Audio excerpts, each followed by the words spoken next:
Baik, bisa dimulai. Bismillahirrahmanirrahim. Assalamualaikum warahmatullahi wabarakatuh. Waalaikumsalam warahmatullahi wabarakatuh.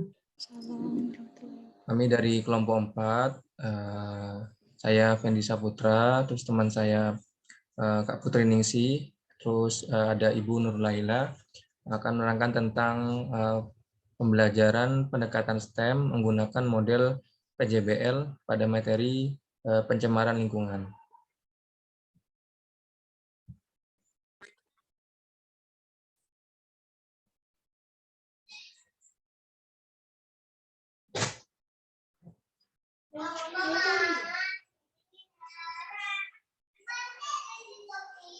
Yang pertama, pengertian STEM. STEM di sini sebuah pendekatan pembelajaran terpadu yang mendorong siswa untuk berpikir lebih luas tentang masalah di dunia nyata. STEM juga mendukung pengalaman belajar yang berarti dan pemecahan masalah, dan berpendapat bahwa sains, teknologi, seni, dan matematika saling terkait.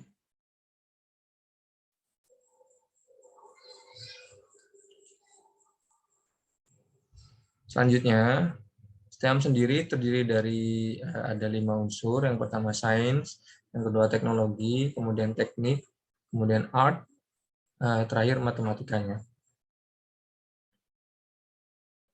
Untuk BCBL sendiri adalah pembelajaran berbasis proyek, adalah proses model pembelajaran yang menggunakan proyek inti pembelajaran.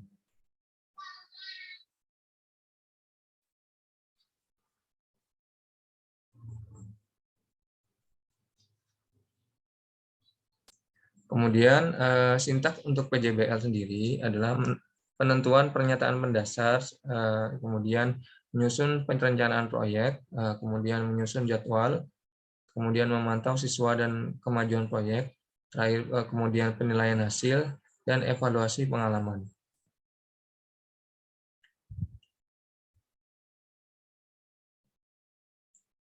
Untuk RPP-nya,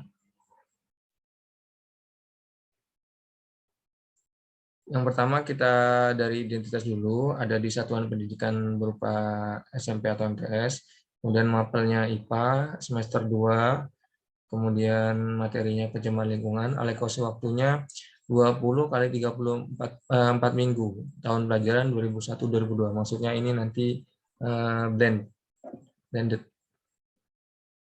Kompetisi dasarnya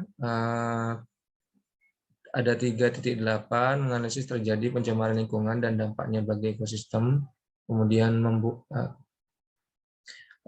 materinya tentang pencemaran lingkungan berupa pencemaran udara, pencemaran air, pencemaran suara, pencemaran tanah, dan dampak pencemaran bagi ekosistem. Kemudian kegiatan belajarannya satu, mengamati berbagai pencemaran lingkungan di sekitar, kemudian mengumpulkan informasi serta menganalisis penyebab dan dampak pencemaran udara, air, suara, tanah bagi ekosistem, kemudian merumuskan masalah serta mengajukan penyelesaian permasalahannya. Untuk KD 4.8 membuat tulisan tentang gagasan penyelesaian masalah pencemaran lingkungannya berdasarkan hasil pengamatan.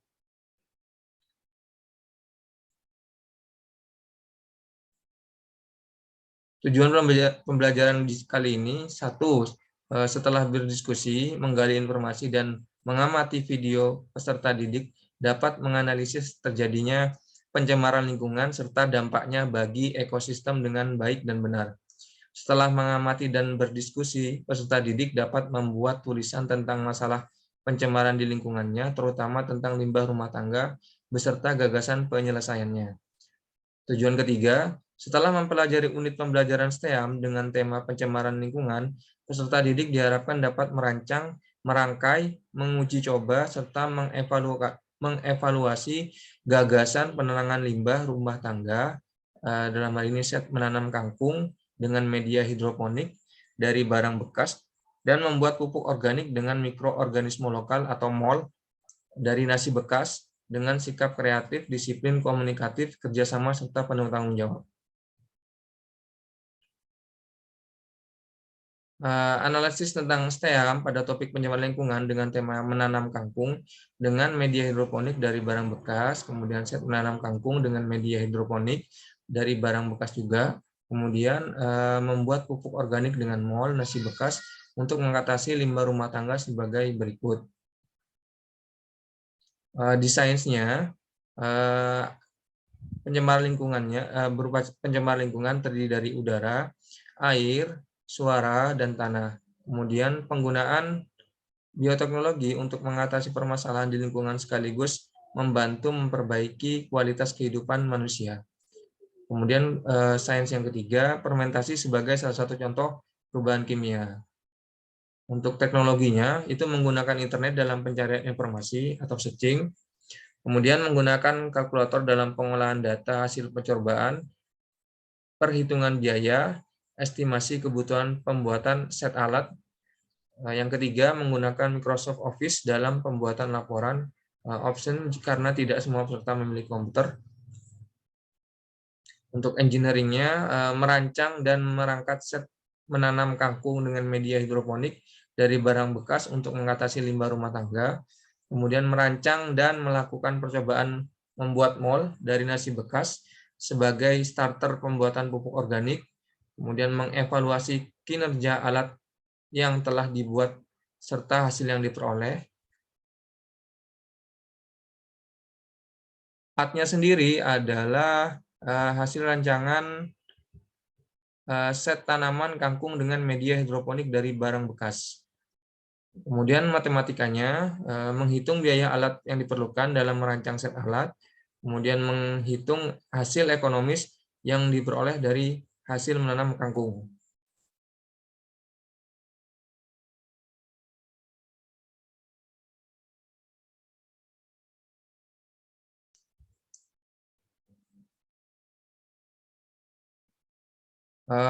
Untuk selanjutnya, RVP-nya yang pertama media pendekatannya berupa STEM, kemudian modelnya STEM Project Based Learning, metodenya diskusi, pemecahan masalah dan penugasan, kemudian medianya ada smartphone dengan kuota internet, kemudian alat dan bahannya berupa LKPD, alat dan bahan disesuaikan dengan rancangan pemecahan masalah yang dipilih siswa, serta yang tersedia di rumah masing-masing. Bisa berupa botol bekas air minum, bahan-bahan plastik lain, styrofoam dan sebagainya. Bahannya bisa dari nasi bekas dan sampah-sampah organik lainnya. Sumber belajarnya dari buku teks pelajaran ilmu pengetahuan untuk SMP kelas 7 serta buku-buku yang referensi lain yang relevan, kemudian lingkungan sekitar, dan yang terakhir ada internet sesuai dengan materi pokoknya. Oke, untuk selanjutnya materi akan disampaikan oleh Ibu Ella. Ibu Ella, dipersilakan.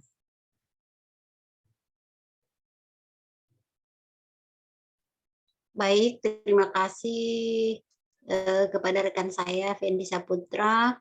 Berikut adalah kegiatan langkah-langkah kegiatan pembelajaran. Ada 4 kali pertemuan. Untuk pertemuan minggu pertama, ada 2 jam pembelajaran untuk online dan 3 jam pembelajaran untuk offline. Pendahuluan waktunya 10 menit. Yang pertama adalah membuka pembelajaran dengan salam dan berdoa bersama dipimpin oleh salah seorang peserta didik dengan penuh hikmat. Yang kedua, mengecek kehadiran dan menyiapkan peserta didik untuk belajar. Yang ketiga, mengajukan pertanyaan secara komunikatif yang berkaitan dengan pelajaran sebelumnya yang telah dibahas atau melaksanakan apresiasi. Yang berikutnya adalah memberikan motivasi pentingnya mempelajari materi pembelajaran. Yang kelima yaitu menyampaikan kompetensi dasar dan tujuan pembelajaran yang akan dicapai. Berikut di kegiatan inti waktunya 40 menit. Yang pertama adalah reflection, yaitu kegiatannya yang pertama mengamati berbagai pencemaran melalui video yang telah disiapkan oleh guru. Yang kedua, mengajukan pertanyaan terkait video sesuai dengan LKPD. Siswa diharapkan dapat mengajukan pertanyaan seperti apakah pencemaran itu, apa saja jenis pencemaran yang ada di sekitar kita, yang apakah dampak dari adanya pencemaran, apa bahayanya jika pencemaran itu terus berlangsung, bagaimana upaya yang dapat dilakukan untuk mengatasi pencemaran tersebut. Yang ketiga yaitu menjawab pertanyaan yang diajukan oleh peserta didik yang lain. Yang keempat, peserta didik berdiskusi dibimbing oleh guru. Berikutnya adalah riset. Dalam kegiatan riset ini yaitu yang pertama adalah mengamati pencemaran dari video. Siswa diharapkan dapat mengaitkan fenomena tersebut dengan fenomena yang terjadi di lingkungan tempat tinggalnya. Yang kedua, peserta didik diminta menuliskan berbagai fenomena pencemaran di lingkungannya, dikhususkan dengan pencemaran akibat limbah rumah tangga. Yang ketiga, peserta didik diminta menuliskan gagasan mengenai cara mengatasi dampak pencemaran di lingkungannya. Yang keempat, peserta didik diajak untuk memikirkan kondisi saat ini yang terkait dengan adanya COVID-19, khususnya kesulitan perekonomian dan pembatasan aktivitas, sehingga gagasan mengatasi pencemaran tadi dapat bernilai ekonomis dan dapat dilakukan secara mandiri di rumah masing-masing. Kegiatan penutup 10 menit. Di sini dalam kegiatan penutup yaitu penjelasan tugas kepada peserta didik untuk menyelesaikan LKPD 1. Yang kedua, LKPD dikerjakan pada sesi offline atau penugasan. Yang ketiga, peserta didik dan guru merefleksi kegiatan pembelajaran. Dan yang keempat, guru menginformasikan kegiatan pembelajaran berikutnya. Minggu kedua, jamnya masih sama, pendahuluannya masih kita tetap pendahuluannya 10 menit. Yang pertama, membuka pembelajaran dengan salam, berdoa bersama dipimpin oleh seorang peserta didik. Yang kedua, mengadakan apersepsi dan memotivasi siswa. Yang ketiga, mereview materi yang telah dibahas pada pertemuan sebelumnya. Yang keempat, menanyakan tentang tugas LKPD 1 yang telah dikerjakan oleh siswa.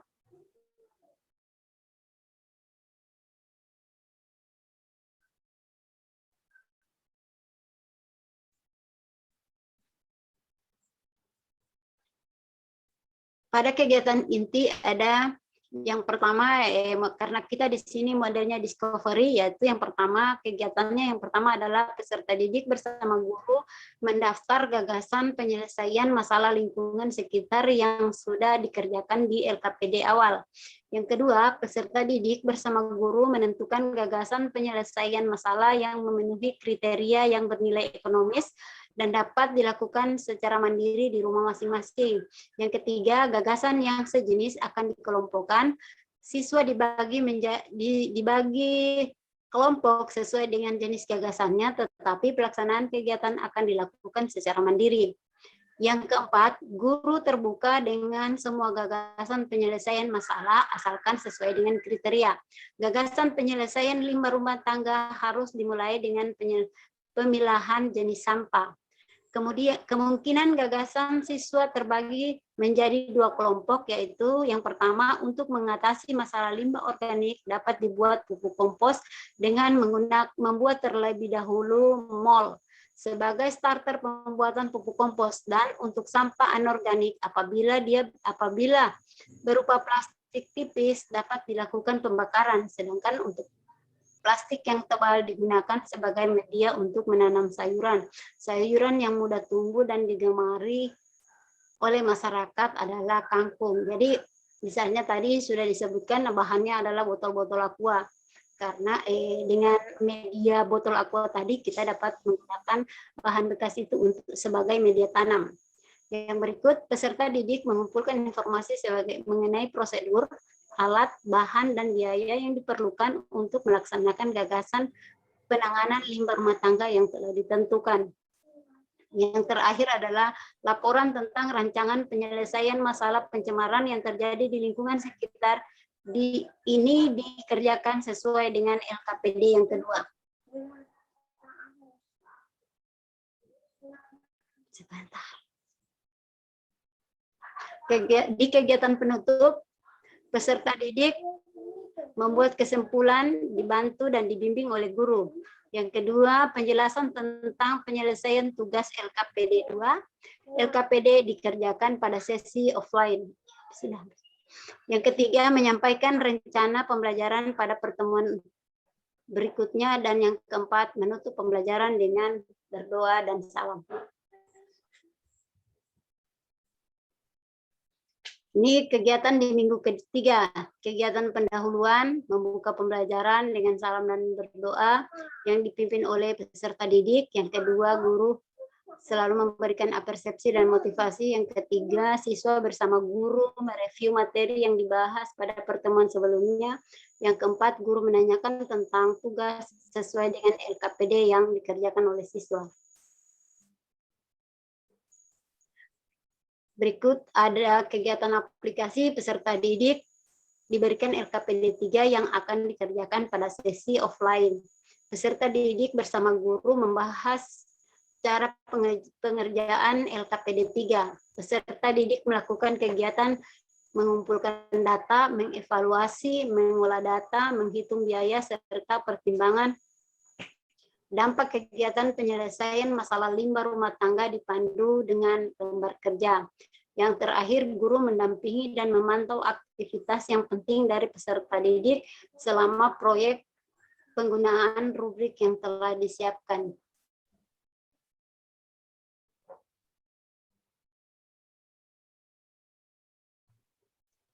Di kegiatan penutup, untuk minggu ketiga, yang pertama adalah peserta didik membuat kesimpulan, dibantu dan dibimbing oleh guru. Yang kedua, guru menyampaikan rencana pembelajaran pada pertemuan berikutnya. Yang ketiga, peserta didik diberitahu bahwa KABM online keempat akan dilaksanakan. Pada akhir minggu keempat, peserta didik dipersilakan untuk mengerjakan LKPD 3 selama hampir 2 minggu dan nanti diakhiri dengan KBM online pada akhir minggu keempat. Yang terakhir adalah menutup pembelajaran dengan berdoa dan salam. Oke, terima kasih Bu Ella. Selanjutnya Kak Putri, dipersilakan. Baik.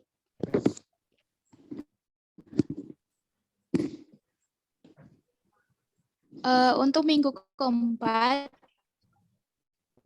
kedengaran ya suaranya? Kedengaran, Mbak.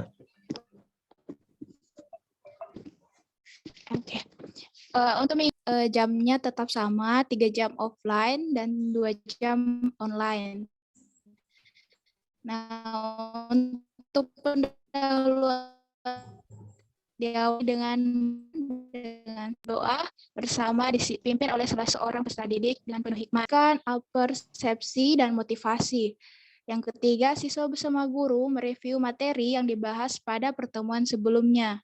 Yang keempat, guru menanyakan tentang tugas sesuai LKPD ketiga yang dikerjakan oleh siswa.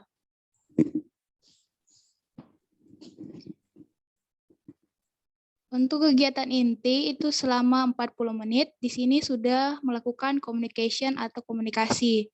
Nah, pertama peserta didik mendapatkan giliran mempresentasikan hasil rancangan, set alat, cara kerja alat, penerapan konsep pada cara kerja alat, biaya produksi, dan dampak terhadap lingkungan. Hasil kegiatannya dituangkan dalam bentuk laporan kegiatan atau LKPD 3. Nah, guru menilai presentasi laporan terdiri atas perencanaannya, pelaksanaan, dan evaluasi yang dilengkapi dengan dokumentasi.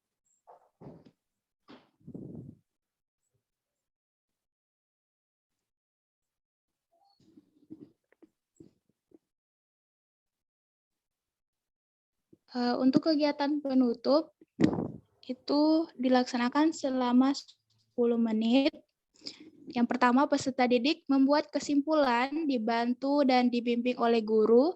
Yang kedua, peserta didik beserta guru mereview dan merefleksi seluruh pembelajaran pada topik pencemaran lingkungan ini. Yang terakhir, penutup pelajaran dengan berdoa dan salam. Nah, teknik penilaian di sini ada 3 ranah kompetensi penilaian, yaitu sikap, dengan teknik penilaiannya secara observasi, bentuk penilaiannya itu jurnal. Nah, ranah kompetensi kedua yaitu pengetahuan, teknik penilaiannya tes tertulis, dan lembar kerja siswa.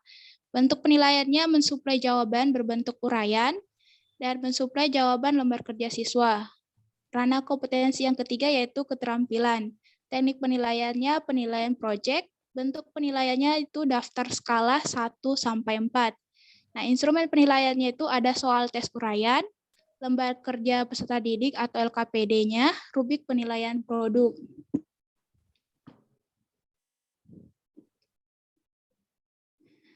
Selanjutnya ini adalah link video pembelajaran yang digunakan dalam rancangan pembelajaran di kelas.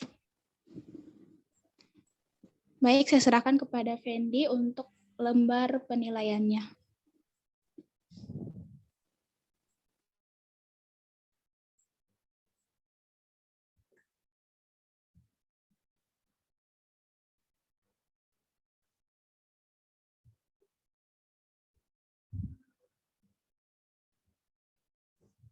Baik, terima kasih Kak Putri. Selanjutnya lampirannya berupa penilaian, kemudian ada LKPD. Penilaian pertama, teknik penilaian pertama itu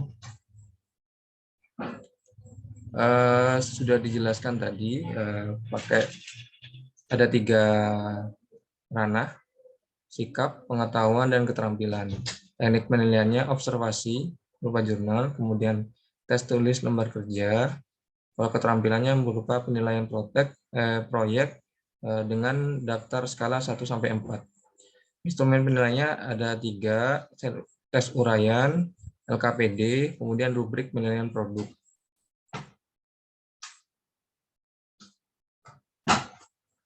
Untuk lampiran pertama itu ada jurnal pengamatan sikap, yang diisi nanti adalah catatan perilaku siswa, kemudian butir sikapnya, kemudian ada rencana tindak lanjutnya. Lampiran kedua berupa instrumen penilaian pengetahuan, indikatornya satu, peserta didik dapat menjelaskan arti pencemaran. Indikator kedua, peserta didik dapat menjelaskan jenis-jenis pencemaran. Indikator ketiga, peserta didik dapat menjelaskan dampak pencemaran bagi kehidupan manusia. Indikator keempat, peserta didik dapat menjelaskan bahaya pencemaran terhadap kelangsungan hidup manusia. Indikator kelima, peserta didik dapat menjelaskan salah satu upaya yang dapat dilakukan untuk mengatasi pencemaran yang terjadi di lingkungan rumahnya. Instrumennya itu pertama, jelaskan apa yang dimaksud pencemaran. Yang kedua, jelaskan jenis-jenis pencemaran yang ada di sekitar kita, kemudian jelaskan dampak setiap jenis pencemaran lingkungan terhadap kehidupan manusia. Kemudian instrumen keempat, jelaskan bahaya pencemaran lingkungan yang berlangsung terus-menerus bagi kelangsungan hidup manusia. Kemudian jelaskan salah satu upaya yang dapat dilakukan untuk mengatasi pencemaran yang terjadi di lingkungan rumahmu. Untuk lampiran ketiga berupa laporan tugas individu maupun kelompok. Jadi yang dinilai adalah 3. Yang pertama kerapihan, kemudian ketepatan waktu, dan kesesuaian isi tugas. Peskorannya nanti skor dibagi skor tertinggi dikali 100 menjadi skor akhir dengan kategori sangat baik. Jika nilainya 91 sampai 100%, baik 80 sampai 90, cukup 70 sampai 79%, kurang 60 sampai 69%, kurang sekali jika kurang dari 60%. Nah, lampiran keempat berupa rekapitulasi penilaian. Ada 3 yang kita nilai tadi, ada skor motor, afektif, dan kognitif. Dengan skor nilai nanti, skor yang diperoleh, kemudian 3 aspek penilaian, kemudian dengan keterangan juga, ada keterangan sangat baik, baik, cukup, kurang, dan kurang sekali.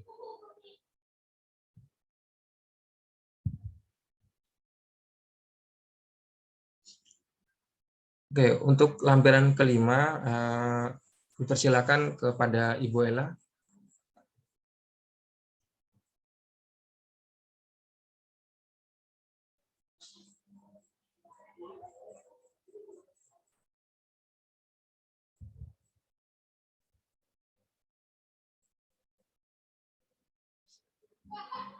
Ibu Nur Laila.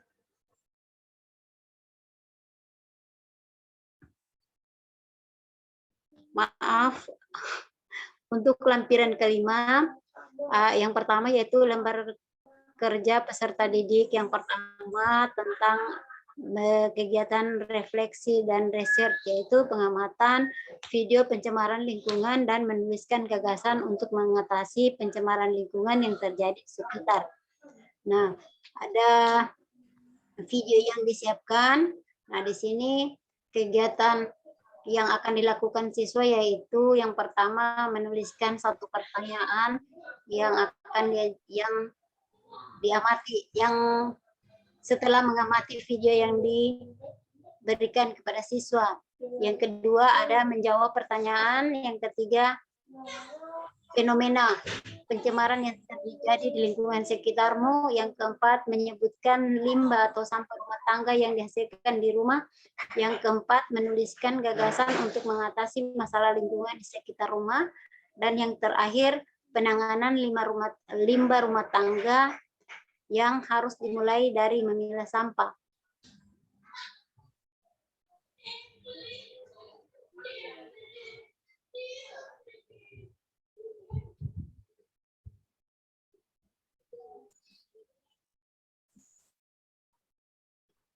Berikutnya lembar kerja peserta didik yang kedua atau LKPD 2 dengan kegiatan discovery, yaitu pencarian informasi lebih lanjut terkait dengan penanganan limbah rumah tangga. Untuk mengatasi limbah organik dapat dibuat pupuk kompos dengan membuat terlebih dahulu mol sebagai starter pembuatan pupuk kompos. Yang kedua, untuk sampah anorganik apabila berupa plastik tipis dapat dilakukan pembakaran, sedangkan plastik tebal digunakan sebagai media menanam sayuran. Dalam kegiatan ini, siswa diarahkan untuk mencari bahan di buku dan di internet agar dapat membuat mol dari nasi bekar sebagai starter pembuatan pupuk kompos. Siswa diharapkan dapat mencari bahan dan alat dan bahan apa saja yang diperlukan, bagaimana cara kerjanya, berapa waktu yang diperlukan. Yang kedua yaitu pembuatan pupuk kompos dengan bantuan mol nasi bekas, alat dan bahan apa saja yang diperlukan, cara kerjanya seperti apa, dan waktu yang diperlukan berapa banyak, berapa lama. Yang ketiga adalah pembuatan media tanam kangkung hidroponik dari bahan bekas. Alat dan bahan yang diperlukan, cara kerjanya seperti apa, dan waktu yang diperlukan berapa lama. Setelah itu anak-anak akan mengerjakan apa itu mol, apa kegunaan mol dalam pembuatan pupuk kompos, apa hubungan antara ketiga kegiatan di atas. Berikut dari alat dan bahan yang diperlukan untuk kegiatan di atas, bahan apa saja yang memerlukan biaya dan memperolehnya seperti apa. Kira-kira berapa biaya yang diperlukan. Yang berikutnya setelah melakukan 3 kegiatan di atas, apa saja keuntungan yang didapat oleh peserta didik dari kegiatan yang di atas. Terima kasih Bu Ella untuk LKPD ketiga. Waktunya untuk Kak Putri. Baik, terima kasih atas kesempatannya. Selanjutnya untuk LKPD ketiga di sini pada penerapan aplikasi atau di sini siswa diberikan sebuah konsep mengenai mall dan bagaimana pembuatannya.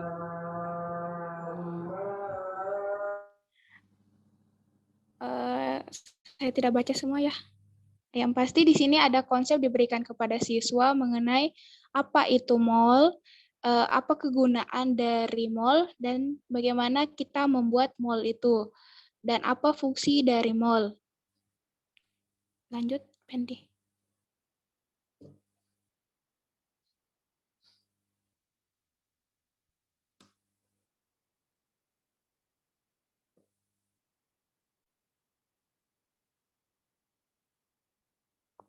Ya, di sini setelah anak-anak diberikan sebuah konsep secara garis besarnya, guru memberikan juga alat dan bahan yang diperlukan untuk membuat mall tersebut, beserta dengan cara kerjanya. Jadi anak-anak sudah diberikan petunjuk untuk membuat mall-nya. Selanjutnya,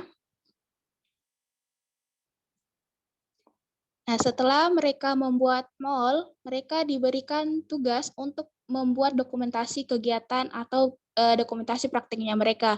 Di sini ada suatu ketetapan foto-foto apa saja yang harus mereka isi dalam LKPD ketiga ini.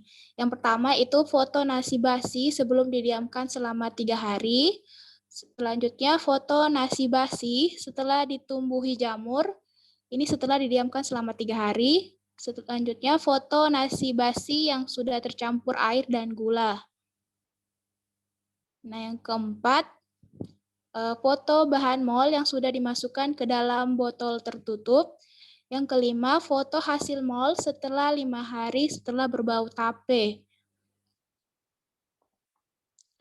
Yang keenam, pembuatan pupuk kompos dengan bantuan mol nasi bekas. Nah, di sini juga siswa diberikan alat dan bahan yang diperlukan dalam pembuatan pupuk kompos tersebut, beserta dengan cara kerjanya. Jadi alatnya ini sampah organik yang sudah ada, yang disiapkan oleh siswanya sebelumnya. Setelah itu mol yang sudah dibuat dari kegiatan pertama. Nah, selanjutnya kotoran ternak apabila tersedia, apabila tidak ada, maka tidak apa-apa. Jadi konvensional. Nah, cara kerjanya juga di sini siswa sudah diberikan petunjuk. Nah, tinggal siswa diberikan tugas untuk mengambil dokumentasi sebagai pelaporannya. Nah, dokumentasi yang pertama diminta yaitu sampah organik awal. Yang kedua, sampah organik yang sudah ditambahkan mol. Yang ketiga, hasil akhir pupuk organik setelah 1 minggu didiamkan. Yang berikutnya, setelah kegiatan kedua, maka pembuatan media tanam kangkung hidroponik dari bahan bekas. Nah, di sini juga guru menyiapkan alat dan bahan yang diperlukan, berupa botol plastik atau styrofoam bekas makanan yang ada. Setelah itu air biasa, mol yang diperoleh dari kegiatan pertama, bibit kangkung, dan solder atau cutter, atau paku yang dipanaskan untuk melubangi jalan akar kangkung. Nah, di sini ada cara kerja dalam membuat kegiatannya. Nah, di sini dokumentasi yang diperlukan untuk kegiatan ketiga ini yaitu foto bibit kangkung awal sebelum direndam dan diperam. Nah, yang kedua, foto botol plastik atau styrofoam awal. Yang ketiga, foto bibit kangkung yang sudah berkecambah. Yang keempat, foto media kangkung yang sudah siap ditanami bibit kangkung. Yang kelima, foto bibit kangkung yang sudah disimpan dalam media tanamnya.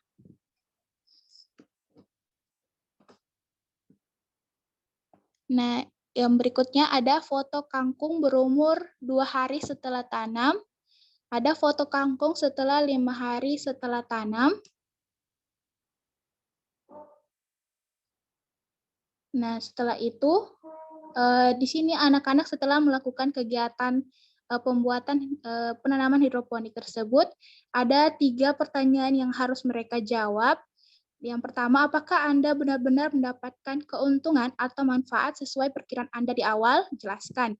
Jadi kita meminta anak-anak untuk menjelaskan apa manfaat yang mereka dapat dari kegiatan yang mereka lakukan. Yang kedua, adakah masalah yang Anda temui dalam kegiatan ini? Jadi mereka diminta untuk memaparkan kendala-kendala yang mereka alami selama kegiatan prakteknya. Yang ketiga, hal apa saja yang masih perlu atau dapat diperbaiki agar kegiatan ini dapat lebih baik. Jadi mereka diminta untuk memberikan saran atau masukan untuk kegiatan yang mereka lakukan itu menjadi lebih baik. Ya, demikian pemaparan saya. Saya kembalikan kepada Fendi. Terima kasih Kak Putri. Oke, demikian presentasi dari kelompok kami mengenai STEM dan PPJBL. Selanjutnya kita akan tentang tanya jawab.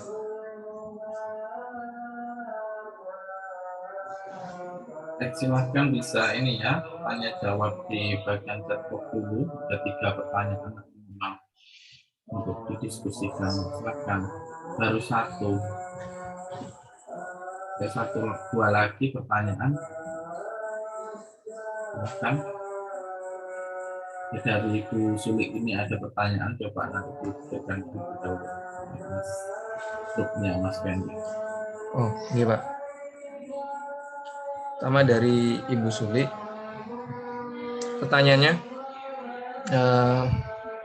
masukan agar siswa tidak disarankan membakar. Oh, yang pertama berupa masukan agar siswa tidak disarankan membakar sampah plastik tipis, tetapi tetap mendaur ulangnya, misalnya menjadi eco bags dalam botol plastik bekas sehingga bias dimanfaatkan kembali. Untuk pertanyaannya, eksperimen apa yang dilaksanakan kaitannya dengan mencegah dan mencari solusi kerusakan lingkungan? Eksperimen apa?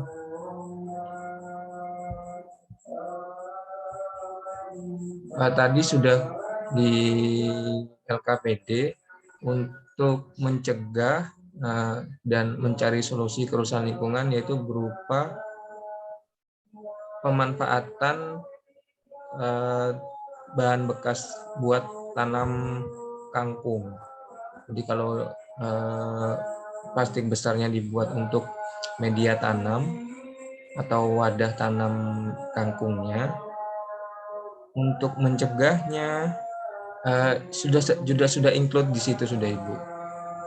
Jadi yang untuk solusi dan mencegah untuk kerusakan lingkungan dari sampah rumah tangga sudah teratasi dengan sebagai wadah tempat tumbuh kembangnya kangkung. Terus masukan dan sarannya diterima. Baik sekali Bu Sulik, terima kasih sebelumnya. Tambahan Pak Fendi. Monggo Ibu. Kawan-kawan tadi sudah mempresentasikan desain pembelajaran yang menurut saya sudah sangat bagus. Hanya mohon maaf, ini mungkin perlu apa saya yang keliru ya.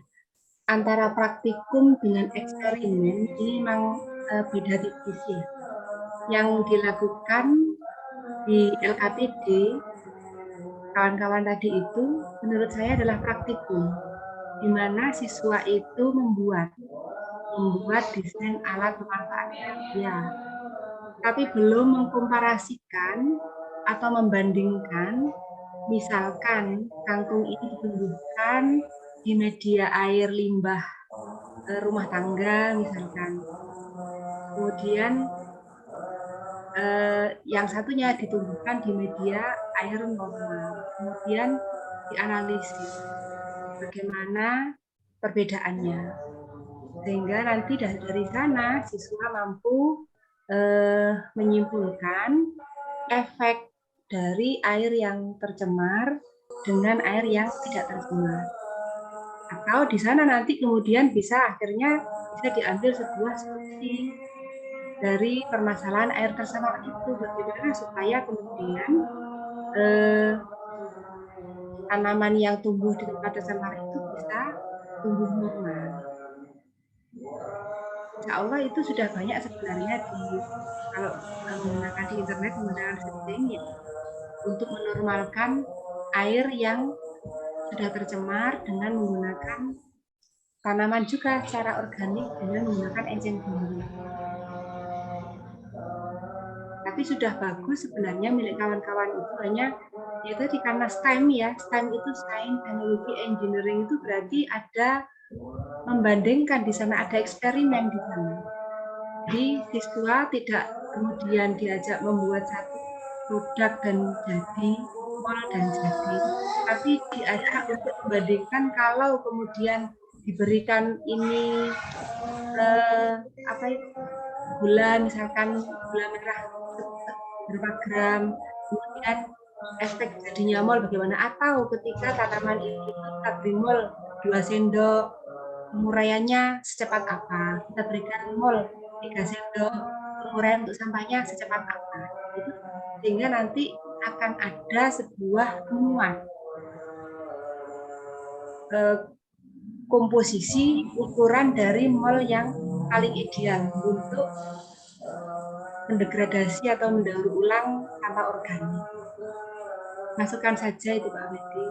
Mungkin nanti bisa ditambahkan pada LKPD yang terakhir itu terkait pembuatan mol. Jadi tidak hanya membuat mol dan jadi, tapi pada aplikasinya itu siswa diajak untuk membandingkan ukuran mol terbaik pada penguraian sampah. Terima kasih, kira-kira itu Pak Medi. Terima kasih Bu Suli, masukannya baik sekali. Nanti bisa, insya Allah bisa ditambahkan untuk ke LKPD yang ketiga. Untuk selanjutnya pertanyaan kedua, Mbak Putri mungkin mau menjawab atau Bu Ella?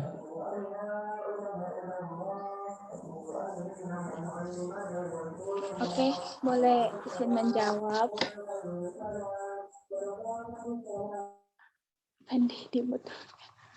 Untuk pertanyaannya Bambang, beberapa kekurangan metode pembelajaran PJBL adalah membutuhkan waktu yang lama, membutuhkan peralatan yang disediakan yang kemudian akan beraplikasi pada dana yang besar pula. Bagaimana caranya untuk mengatasi dan meminimalisir masalah tersebut? Nah, untuk yang pertama, waktu yang diperlukan memang lama karena sesuai sintaknya ya. Dan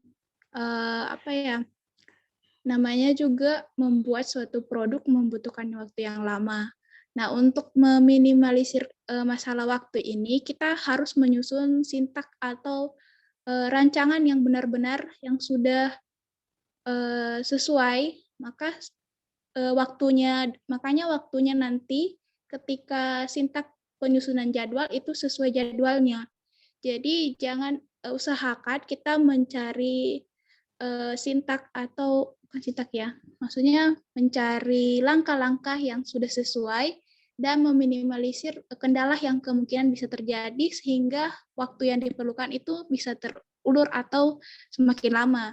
Jadi kita menyusun jadwalnya itu dengan baik dan berusaha untuk konsisten mengikuti jadwal yang sudah ditetapkan.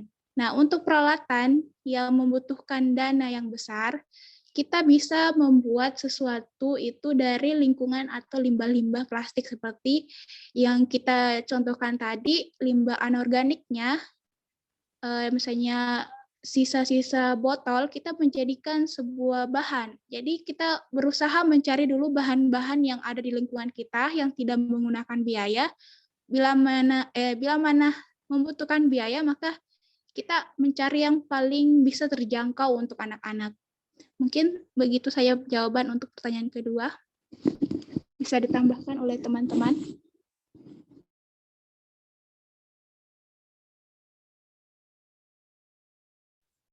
Oke, terima kasih. Mungkin Pak Bambang ada sanggahan atau masukan?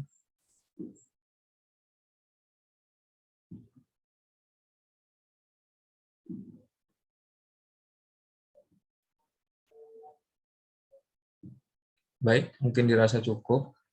Selanjutnya pertanyaan ketiga akan dijawab oleh Bu Ella. Silakan Bu Ella.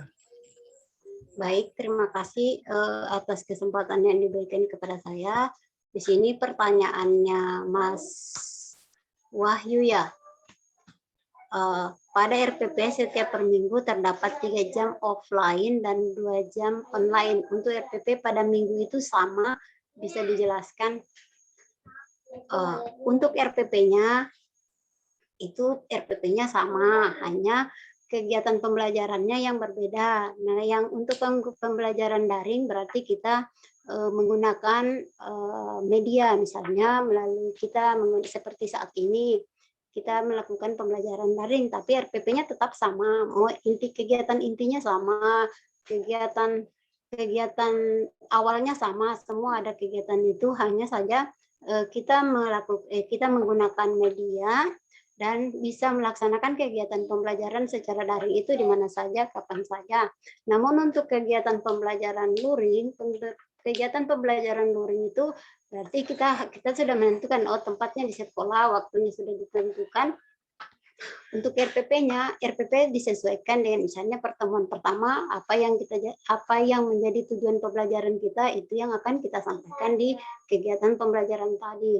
Apa tujuan pembelajaran, langkah-langkah kegiatan pembelajaran seperti apa yang akan kita capai hari itulah yang akan kita ajarkan. Jadi tergantung seandainya kalau kita menggunakan daring berarti kita menggunakan media. Ketika kita luring berarti kita bertatapan langsung dengan siswa. Mungkin begitu saja Mas Wahyu.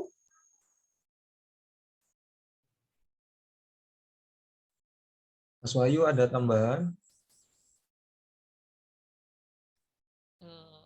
Sedikit.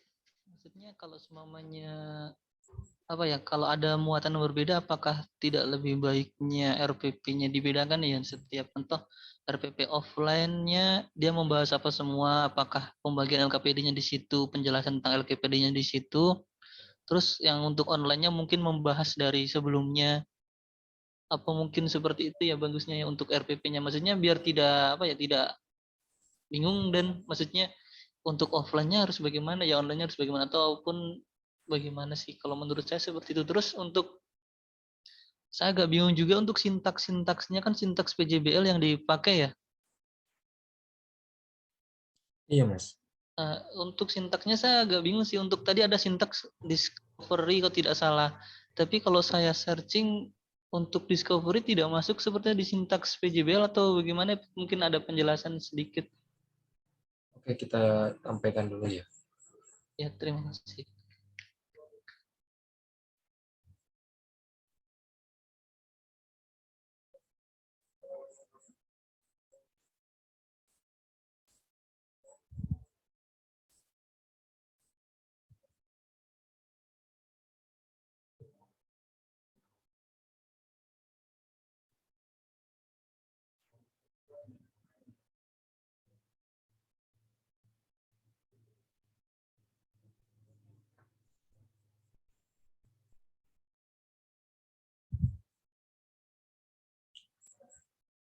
Mungkin di LKPD-nya yang discovery tadi, Mas. Mungkin seperti itu, Pak Bambang. Untuk tahap pembelajarannya masih pakai sintaknya PJBL. Oh, ini.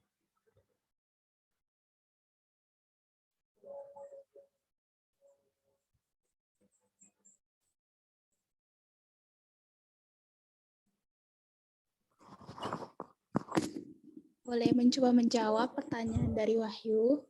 Monggo, Mbak. Silakan, Mbak Putri. Begini, minggu 2 itu kan memang discovery, berarti itu discovering itu di situ adalah penemuan dari siswa, gagasan-gagasan apa yang ditemukan oleh siswa. Jadi bukan dari sintaks discovery kita masukkan, discovery itu maksudnya kegiatan penemuannya, penemuan ide-ide yang mereka akan lakukan. Jadi sesuai dengan ya di sini mereka mencari atau menemukan. Jadi pada pertemuan kedua ini kita mau membuat kesimpulan dari penemuan mereka. Jadi gagasan-gagasan mereka itu bisa dikelompokkan apakah sama. Ketika sama, mereka dikelompokkan sesuai dengan gagasan yang sama pula. Seperti itu maksudnya discovery, bukan berarti ini sintaks dari discovery learning, seperti itu. Dan untuk pembelajarannya kenapa 2 jam online, 3 jam offline? Nah, 2 jam ini sebagai pembekalan bagi anak-anak. Nah, untuk pengerjaan LKPD-nya itu digunakan untuk 3 jam offline-nya, seperti itu kegiatannya. Jadi kenapa di setiap pertemuan digunakan 2 jam online, 3 jam offline. Mungkin cuma itu saya bisa sampaikan.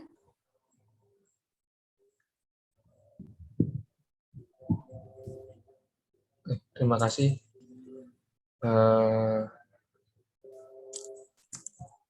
Dari kami sudah. Itu ada yang raise hand, Pak. Kak Fendi, Ibu Gimana, Bu? Rosana. Ada yang raise hand. Ada yang Raise hand.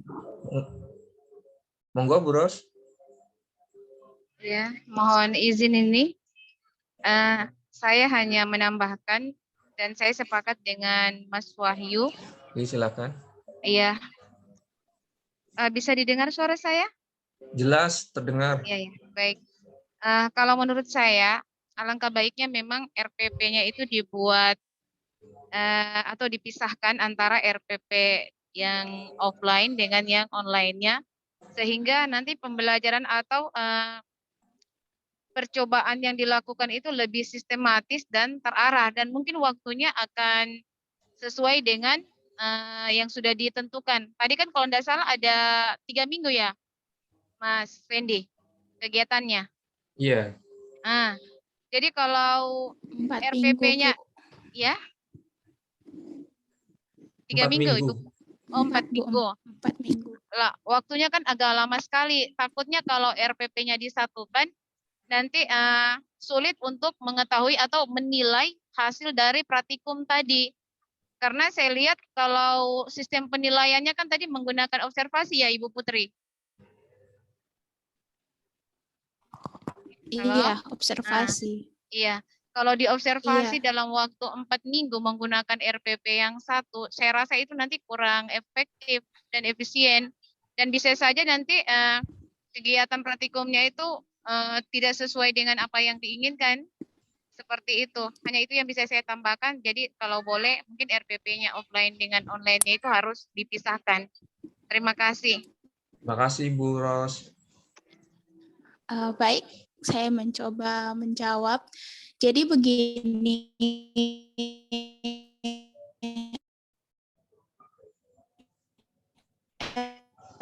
RPP online mengenai pengaplikasian sesuai dengan keadaan. Jadi online offline itu metodenya atau cara kita mengajar saja. Kalau dipisahkan berarti sama saja RPP-nya.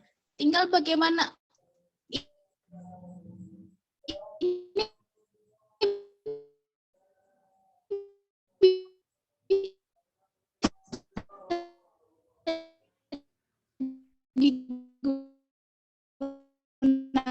digunakan juga bisa juga kan satunya tidak satu, tidak saat pertemuannya tidak tuh 4 kali pertemuan. Jadi 4 ada sudah penutupnya, ada intinya, ada juga penutupnya. Jadi beda-beda seperti itu, Bu.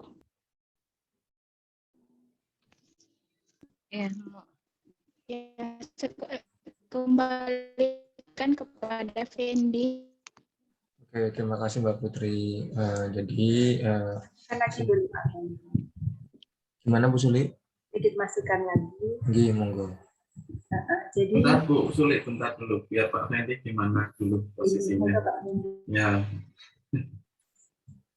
Gimana Pak? Silakan Mas Fendi. Oh, maksud dari masukan Bu Ros tadi, jadi pertimbangan kami mengenai penambahan RPP yang offline dan online-nya nanti kami kaji kembali. Kemudian untuk dari Bu Suli penambahan apa tadi untuk LKPD ketiga bisa insya Allah bisa diinkludkan juga. Begitu. Mungkin ada tambahan lagi Bu Suli? Ya, sebenarnya sudah matching ya. Tadi apa itu metodenya discovery. Discovery itu kan temuan ya Pak Ben ya.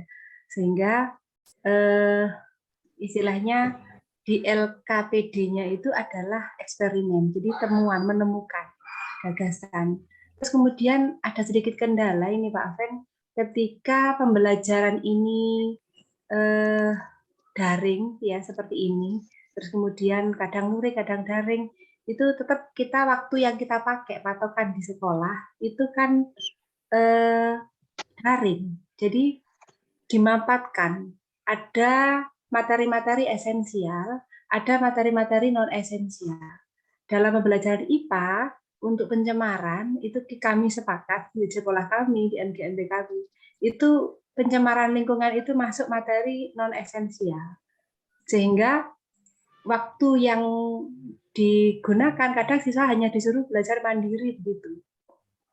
Kemudian menyampaikan bagaimana hasil temuannya dari LK yang diberikan. Jadi tidak banyak waktu mereka, tidak sampai 4 minggu. Kadang kita itu dalam daring ini hanya 15 kali pertemuan, paling banyak 18 kali pertemuan dengan 5 KD. Sehingga 1 KD kalau dipukul rata itu paling banyak itu 3 kali pertemuan dengan ulangan hariannya.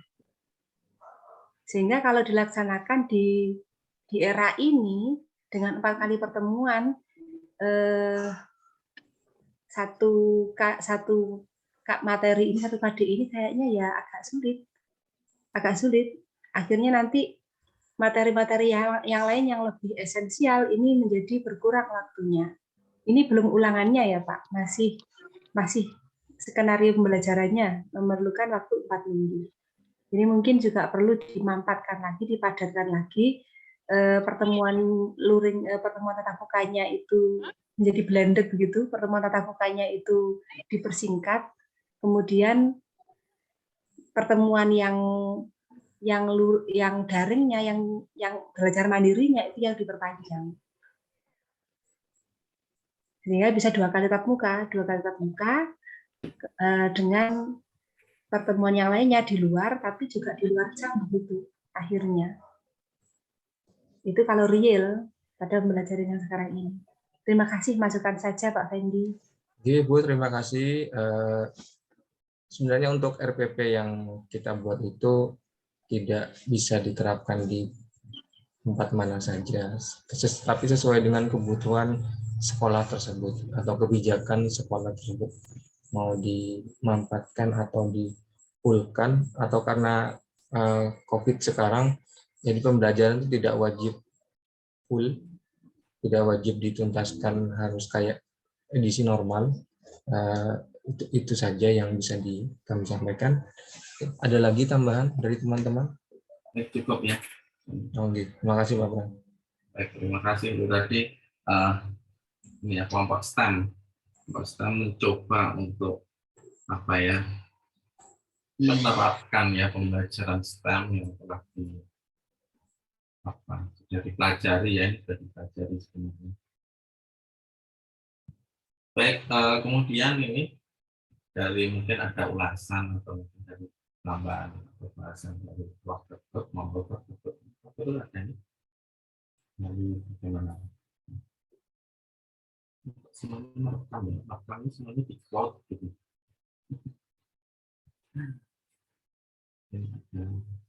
Prof itu teman-teman. Ya, baik. Giliran saya Pak Pram. Iya, Prof. Sedih kelihatannya Pak Pram agak ini sedikit gangguan ya anunya. Iya, Prof. Suaranya gitu putus-putus juga. Baik. Oh gitu, ya mungkin ya, Prof. Ya, baik. Saya izin Pak Tri, Pak Rahman ya izin ya. Memang dari awal tadi kelihatannya ini Mas Fendi dan kawan-kawan itu kurang, saya mendengarkannya itu kurang konsisten dalam menerapkan sintakmatik project based learning. Kan dari awal sudah dikatakan menggunakan model pembelajaran project based learning dengan pendekatan STEM, kan gitu ya, STEM gitu ya. Maka pegang betul STEM, project based learning ini. Project based learning ini sintaknya itu berapa langkah, makanya tadi dikritisi oleh Mas Wahyu Prasetya Pratama itu saya setuju itu. Kenapa tiba-tiba muncul ada discovery? Kan begitu. Kenapa ada muncul discovery itu? Discovery itu metode atau model pembelajaran? Nah, gitu. Nah, kalau dikatakan metode, ya apakah ada metode discovery? Kan model pembelajaran discovery yang ada. Yang mana discovery itu juga karena itu model pembelajaran punya sintakmatik tersendiri, kan gitu. Makanya dipertanyakan oleh Mas Wahyu itu ya benar juga itu, kenapa tiba-tiba ada discovery ya. Makanya sintakmatik project based learning-nya pegang dulu. Berapa langkah dia? Itu yang pertama. Yang kedua, ini sampai saya setuju dengan Bu Sulik juga. materinya apa tentang apa tadi itu pencemaran lingkungan ya misalnya begitu ya. Tapi sampai 4 minggu itu 1 bulan. Nah, apakah benar materi yang seperti itu disampaikan dalam 1 bulan kan gitu ya? Kali pertemuan ini jangan-jangan nanti yang lainnya materi yang lainnya nggak kebagian kan gitu ya. Nah, ini ya penting juga masalah waktu itu.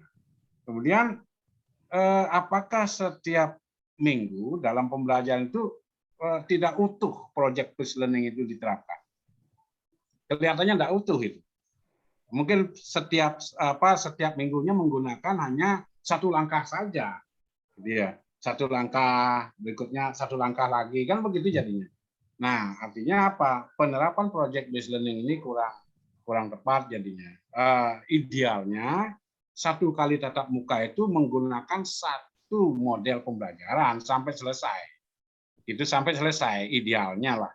Tapi kalau misalnya oke lah tidak kondisi khusus begitu ya, karena proyeknya termasuk proyek yang besar begitu ya. Ya paling tidak dalam 1 minggu itu kan terdiri dari berapa itu tadi berapa tatap muka gitu ya, tatap muka. Kalau dilihat tadi itu kan ada 3 JP untuk apa namanya tadi itu dari tatap muka ya, luring ya.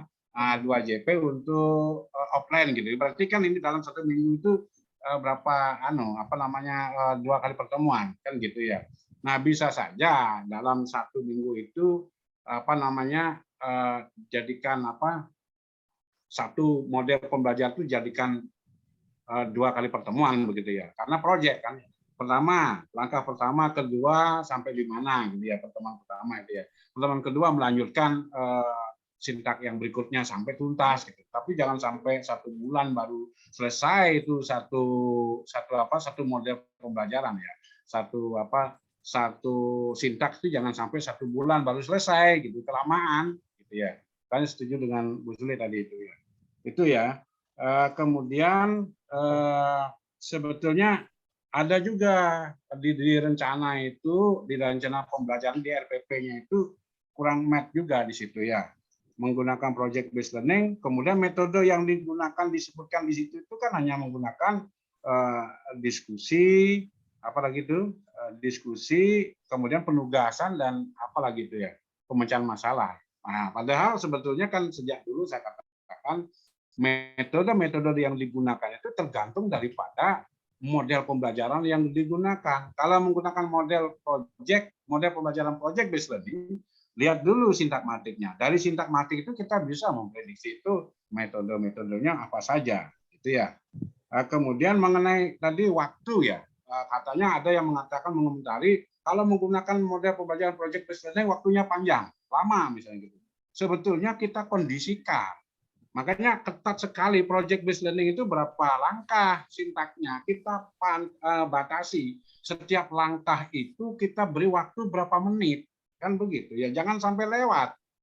Nah, kalau sama dengan begini pendahuluan 10 menit ya sudah, kalau sudah 10 menit ya udah harus lewat, sudah harus dilanjutkan pada kegiatan inti. Pada waktu kegiatan inti kita kan sudah dibatasi oleh sintakmatik itu. Yang mana sintakmatik itu berapa langkah? Setiap langkah kita prediksikan berapa menit. Ya, berapa menit ya. Jangan lewat sampai gitu ya. Nah, itu kalau sudah begitu caranya menggunakan model pembelajaran, maka model pembelajaran yang mana saja kita gunakan tidak mungkin kekurangan waktu. Ya, kekurangan waktu itu terjadi karena kita lepas gitu ya. Artinya kita tidak menggunakan model pembelajaran dengan benar ya. Mungkin RPP-nya saja menulis begitu, tetapi pada waktu dilaksanakan lain dia, gitu loh. Itu yang terjadi. Nah, itu maka oleh karena itu kita semua harus lebih memahami lagi model pembelajaran itu. Jangan sampailah kita sendiri yang kuliah di pendidikan ini tidak bisa membedakan model pembelajaran dengan metode. Kalau sudah menggunakan model pembelajaran tertentu, jangan lagi ada model lain masuk. Apalagi tadi kan ada ya, kita tentukan langkah-langkah sendiri. Waduh, gimana lagi nih? Kok ada langkah-langkah baru lagi? Langkah yang mana gitu ya? Padahal langkah-langkahnya sudah jelas. menggunakan langkah-langkah daripada project based learning gitu. Nah, di situ nanti silakan pendekatannya kalau dikondisikan ke STEM silakan kan gitu ya. Tapi saya kira juga kalau tidak mau dikondisikan ke STEM misalnya gitu ya, sebetulnya dengan menggunakan model pembelajaran apa saja pasti sudah menggunakan pendekatan tertentu. Tapi bisa dikondisikan kalau misalnya mau STEM masuk ya kita kondisikan dengan menggunakan apa alat-alat media-media yang diperlukan. Saya kira itu ya Pak Bram ya, nanti yang lainnya biar kebagian juga ya. Terima kasih. Oke, matur suwun Pak Prof. Ketut ya masukannya, jadi itu tadi Pak Fendi dan kelompoknya untuk diberikan perhatian. Baik, mungkin dari Pak Tri, monggo Pak Tri. Iya, tersuwun Pak Pram. Izin Prof. Ketut. Saya biasa sepaham yang saya pelajari, yang sudah saya terapkan seperti apa yang disampaikan oleh Prof. Ketut. Bahwa kalau kita udah meletakkan suatu model, ya kita konsisten model yang kita pilih, jangan ditambah-tambah lagi model yang lain. Ya, ya. Seperti jadi ini ketidak konsistenan itu bukan hanya soal di situ, kemudian di situ kan ada KD yang harus dicapai ya. Ya. KD-nya itu menganalisis. Terus kemudian project dari project based learning itu tadi start awalnya kan dari masalah ya, pertanyaan, dan itu tidak dimuncul. Apalagi RPP-nya itu dibuat apa ya, normatif, cuma pendahuluan, inti, penutup, mulai salam, begini ya, itu nanti nggak ada bedanya apa dengan mapel-mapel yang lain. Maksud saya begini, kalau udah ada KD-nya ya konsisten dengan KD-nya lah. Terus itu KD langsung tujuan, belum ada indikatornya. Jadi KD diturunkan ke indikator pencapaian belajar, baru ke tujuan. Nah, itulah yang akan memandu dalam menyusun RPT itu tadi. Kalau itu tidak diturunkan ya akhirnya begini, tidak jelas arahnya mau kemana. Jadi kalau padahal mudah sekali kalau lingkungan itu ya, yang kalau memang di lingkungan diawali dengan orientasi masalah, kemudian tadi pertanyaan mendasarnya apa. Nah itu nanti yang kalau nanti setiap kelompok ada mau fokus pada permasalahan-permasalahan yang timbul di kelompok ya diawali dari pertanyaan itu dasar tadi yang seperti apa sintak daripada project based learning itu. Nah itu tidak muncul aturan di RPP itu masalah jadi Pak Pram pernah itu memberikan itu yang waktu STEM itu video-video itu jadi apa iklim yang kering yang itu semua jadi yang jadi dari apa pengarahan suatu masalah jadi bisa diberikan orientasi tertentu gitu. Kemudian nanti diberikan arahan dari pertanyaan mendasar. Nah itu nanti kalau memang mau project ya tentu harus sesuaikan dengan materinya. Memang itu ada materi pencerahan lingkungan, apa air, udara, tanah tadi saya lihat. Masa sebanyak itu untuk apa SMP mungkin ya ada sebagian mungkin ada udara, ada air, tapi akan terfokus pada materi tertentu gitu. Jadi akhirnya bisa kita mengatur antara waktu dengan materi yang harus dibelajarkan. Jadi seperti yang disampaikan oleh Pak Ketut tadi, dengan materi yang sudah berpegangan pada kurikulum ya, kurikulum 13 sekarang. Ya betul. Ya itu dilihat seluas mana, kedalaman sebagaimana, nah itu baru diambil materinya sehingga setiap sintak itu bisa dibagi sekian menit, di sintaknya itu langkah-langkahnya nanti dalam sintak itu kan ada langkah-langkah. Ya, nah, setiap langkahnya itu ditentukan berapa lamanya. Tentunya sesuai dengan cakupan materi yang harus disampaikan, yang harus dibelajarkan bukan sampaikan, yang harus dibelajarkan, yang harus dimiliki oleh siswa. Ya, itu tadi saya set juga panduan untuk pengembangan pertanyaan, yaitu apa yang Sokrates itu banyak untuk apa membantu apa mengarahkan siswa atau kita sendiri dalam penerapan itu tadi di PBL, inquiry, discovery, karena semuanya itu pada masalah-masalah yang bermakna ya.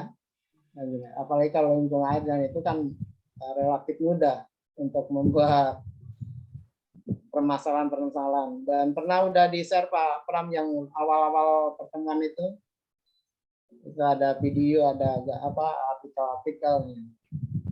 Ya, itulah ditunjukkan yang apa foto-foto video yang lingkungan sehari-hari yang itu, kalau yang kampung ya yang kalau itu ada pestisida, kemudian itu jadi nanti akan tercemari oleh pestisida atau yang lain, kan nanti bisa mengarahkan proyeknya itu bagaimana sih bisa membuat itu tadi. Kalau diarahkan tertentu ya, itu tentunya harus dilihat lagi ke KD-nya, kemudian indikatornya bagaimana, keluasan materinya bagaimana, itu harus betul-betul diperhatikan. Ya itu saja. Jadi LKPD-nya juga harus menginduk juga ke itu sintak model yang sudah diambil, yang ditetapkan. Media juga diusahakan ya harus menginduk ke model yang sudah dipilih juga. Jadi harus jadi satu kesatuan. Mohon koreksi Prof, ya sepaham saya betul. Ya. Jadi model LKPD semua itu harus menginduk kepada apa model yang sudah kita pilih. Jadinya utuh gitu jadinya ya, konsisten. Yang diharapkan konsisten itu betul-betul penerapan model itu tergambarkan di situ. Dan ini cocok ya kalau untuk pencemaran sama itu mudah untuk SMP yang bisa diambil. Itu Pak Pram, terima kasih. Terima kasih Pak Tri. Baik, selanjutnya mungkin dari Pak Amran ya, Pak Amran. Ya, terima kasih Pak Pram. Waktunya tinggal berapa menit ini. Masih banyak Pak Amran. Ya, jadi setuju tadi Pak Prof Ketut bahwa kalau sudah satu model dalam perancangan itu ya satu aja, nggak usah muncul model lain lagi. Ya. Nah nanti di dalamnya ada metode-metode, ya. Metode-metode di dalam satu model itu. Ya. Nah yang menarik paparan tadi ini, ya saya coba share dulu. Nah ini yang menarik ini karena fokus kita hari ini adalah STEM. Nah, karena ya terus terang aja bahwa banyak teman-teman kita termasuk juga saya belum terlalu mendalami ini STEM. Pendekatan katanya bahwa STEM itu selevel dengan SCL ya, Student Centered Learning. Jadi memberi warna ya. Jadi walaupun di dalamnya sudah ada HOT, sudah ada 4C, tetapi teropong dari jauh ya harus bernuansa STEM. Nah ini yang menarik. Nah hanya yang saya tidak setuju di sini artnya ya, hasil rangkaian set tanaman ya. Nah bacaan-bacaan saya selama ini dan diskusi-diskusi webinar yang saya ikuti bahwa art itu adalah sesuatu yang sangat luas. Nah, ini katanya dulu yang istilahnya itu teaching is art ya. Teaching is art. Jadi semua pembelajaran yang dilakukan oleh guru, pembelajaran apapun itu, model apapun itu, metode apapun itu, semua harus berseni ya. Jadi teaching is art, learning is art ya. Jadi anak happy belajar, guru juga senang belajar. Nah, mungkin artnya di sini boleh kita masukkan tentang hasil karyanya anak-anak ditempel di majalah dinding. Ya. Nah, kemudian anak-anak videokan, kemudian anak-anak buat videonya dengan kreasi-kreasinya. Anak-anak pasti happy, anak-anak pasti senang, gurunya juga senang. Kembali ke situ bahwa teaching is art, learning is art. Nah, kemudian saya tambahkan tentang RPP dipisahkan, ya. Nah, jangan kita terjebak ke dalam formalitas urutan-urutan, harus begini, harus begini. Nah, dari dulu kita sudah diajak untuk melaksanakan kurikulum itu secara fleksibel.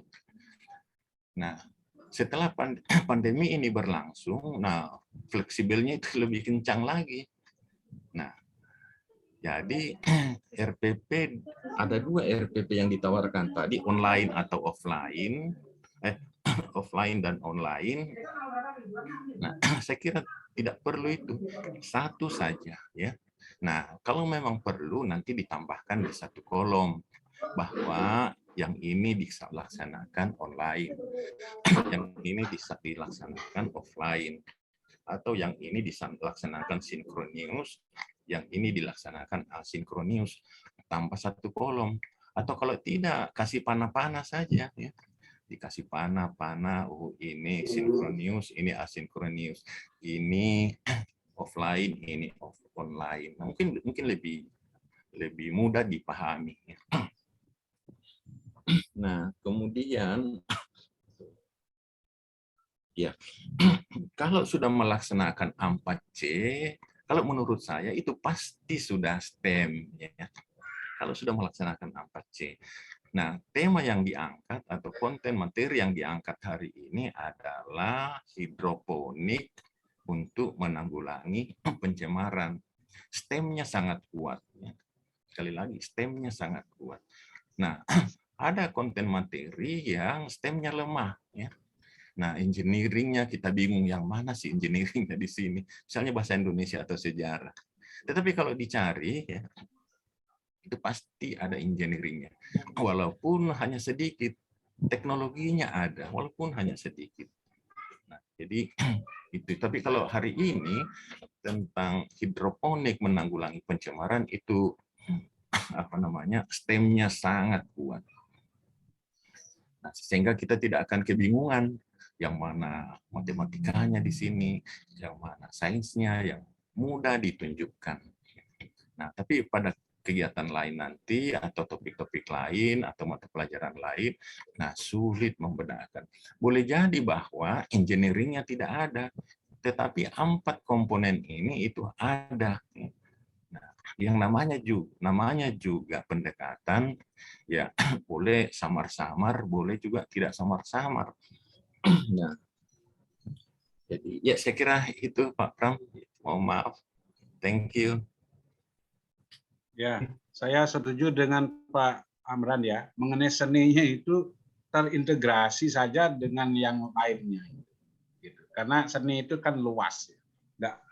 Seni misalnya masalah engineering itu, rancangan yang bagus itu kan juga termasuk seni. Gitu ya. Jadi jangan ada seni-seni yang lain, ya seni dalam merancang itu kan gitu. Ya, saya setuju. Ya, betul. Ya, seni mengajar. Seni mengajar itu kan seni juga. Gitu ya. Seni juga. Jadi jangan luas pengertiannya seni. Jangan diartikan seni itu mesti seni suara misalnya, atau seni tari. Tidak begitu. Betul, beberapa hari lalu saya ikuti webinar, ya. Nah, sangat rancu mereka memahami artnya. Ya, jadi saya dan seperti pendekatan ini. itu tidak perlu urutannya sesuai dengan itu S, T, E, A, M, tidak harus. Kalau pendekatan loh, ya. Jadi boleh saja yang mana duluan, ya mana dulu, tidak apa-apa, itu pendekatan. Tetapi kalau model pembelajaran, nah ini sintaknya itu langkah-langkahnya harus betul-betul dipatuhi urutannya. Kan begitu Pak Amran? Ya. Ya, Prof. Kalau model pembelajaran, ya. Kalau pendekatan yang mana saja nggak apa-apa, ya gitu. Itu. Terima kasih, Ya. terima kasih, Pak Ya, Bram. terima kasih. Baik, terima kasih ya. Sudah diulas sama pakarnya ini, Pak Ketut, Pak Tri, kemudian ada Pak Jadi Pak Pram, itu yang satu hal tadi saya lupa itu kan, yang tujuan apa itu di LKPD sama RPP, itunya itu lebih rendah daripada kadinya. Tadinya menganalisis, itu menjelaskan semua. Nah itu belum sampai ya. tidak akan sampai. Nggak sampai ujiannya. Ketuntasannya nggak sampai gitu. Iya betul. Iya. Kalau zaman abad 21 itu misalnya masih meminta menjelaskan, kan tinggal ambil HP langsung di download udah ketemu kan gitu ya. Iya. Sehingga mestinya C4, C5, C6 memang kalau abad 21. Jadi dilihat juga ya, sekarang kan penilaian berbasis AKM ya, coba dilihat itu. Nah, baca nggak AKM? Kalau saya melihat soal-soal AKM itu hampir tidak ada mendefinisikan gitu. Soal-soal di AKM itu tidak ada mendefinisikan, bahkan semuanya hampir menganalisis, membandingkan. Jadi tadi ada masukan juga ya. Jadi STEM itu kan pendekatan. Jadi kalau pendekatan itu belum bisa diimplementasikan secara langsung, memang belum bisa nanti ya. Jadi perlu ada suatu model gitu. Jadi nanti model yang bekerja itu modelnya tadi sudah ditekankan oleh Prof. Ketut, Pak Tri, Pak Amran, model itu nanti yang digunakan ya seperti baju, modelnya model bajunya si A ya sesuai dengan itu, dari atas sampai bawah ya harus sesuai gitu. Ya tidak bisa di bajunya si A dikompar bajunya B nanti jadi model baru, tapi itu perlu perjalanan yang panjang. Jadi kalau itu model gitu. Jadi kalau ada STEM tadi, kalau saya mengkritisi sedikit ya, jadi STEM itu kan ada Science, Technology, Engineering, and Mathematics. Jadi ada masalah engineering-nya. Jadi tadi kita mengambil problem ya, jadi problemnya nampak. Kemudian kalau itu bisa diulas sedikit, LKPD-nya adalah bagaimana siswa itu, ini kan yang nanti keluar up-nya. Jadi kalau di kenapa keluar up itu kan kalau kita melihat historicalnya dari si mana itu namanya Korea ya. Korea itu STEM-nya itu kuat karena ada unsur originalitas. Jadi kalau membuat misalnya LKPD-nya tadi adalah apa sih, membersihkan itu ya polusi, itu non step by step itu bagus ya. Jadi engineering design prosesnya keluar. Jadi nanti kalau non step by step-nya keluar, siswa itu bebas untuk membuat seperti apa desainnya. Ini yang penting bahwa engineering itu ada desain. Jadi biasakan siswa kita itu mendesain. Nah, desain itu nanti yang bisa dikomparasikan sehingga Bu Suli masuk tuh. Oh, ada yang membuat begini, ada yang buat begitu, ada yang buat seperti ini, sehingga proyeknya masuk. Kalau seperti ini efektivitasnya bagaimana, itu bagaimana, yang satunya bagaimana. Nah itu keluar di situ. Kalau masuk artinya penilaiannya bahwa itu kan perusahaan yang mintanya si Korea itu, karena kalau kita melihat STEM itu sebenarnya ngomong ke karir gitu. Karir di depan tuh yang dibutuhkan di industri itu seperti apa. Nah itulah yang masuk, sehingga di Korea itu masuklah perusahaan-perusahaan minta art itu masuk di kurikulumnya, sehingga art itu adalah unsur originalitas, sehingga nggak heran orang Korea itu sekarang originalitasnya tinggi karena masuk di situ STEM gitu, daripada hanya STEM saja. Nah itu sebenarnya kan dari revolusi industrinya yang masuk ke sana. Nanti keluarlah unsur originalitas, penilaian originalitas terkait dengan ide-ide yang disampaikan oleh si siswa itu. Nah, itu. Ya, mungkin itu saja, gitu. Sudah lebih 2 menit, saya mohon maaf.